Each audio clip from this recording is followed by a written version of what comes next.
esordio stagionale per il centro nativo di Dakar in Senegal. Nuovo attacco virtusino, Teodosic da dietro l'arco, solo Cotone per il numero 44 ed è partita bella carica. 6,44 da giocare, 10 Virtus, 3 Vanoli, 17,8 sono i punti in stagione invece per Kyle Wims e il tabellone. Teodosic vorrebbe servire Wims, stavolta 1 contro 0, ci va Cremona. Questo Blandon ha cominciato a correre sia la Virtus sia la Vanoli, adesso la partita è avvincente.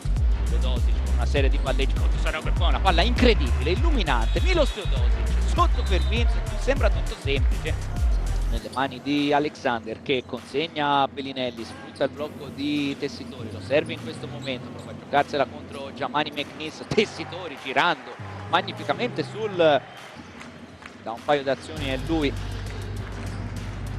a giostrare le operazioni offensive per Cremona e poter liberare al tiro David Cuono.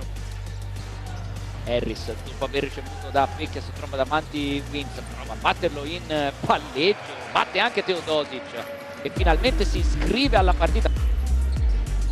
Teodosic in palleggio, sotto per Jaite a liberare la schiacciata, primo possesso per la squadra di casa in maglia nera. Cuono, Tinkle, Harris e Tinkle da 3 punti. Pajola, Libegovic, Wims, Jaite e Teodosic invece la risposta di Scariolo, la risposta invece alla tripla di Tres Tinkle. 46 Vanoli, 53 Virtus. Altra palla persa, stavolta dalle mani di Harris, classico, contropiede, schiacciata in reverse da parte di Kyle Wims. Samson consegna a Pajola, Bellinelli poi sotto per Alibegovic, palla regalata alla Vanoli da parte della Virtus. 1,27 da giocare. Gallo, la tripla da Alexander. Gallo, tanti minuti in campo per lui quest'oggi. Vecchia è libero di tirare da 3 punti e va a bersaglio. Vanoli che sta tirando con il quasi 82% a cronometro fermo.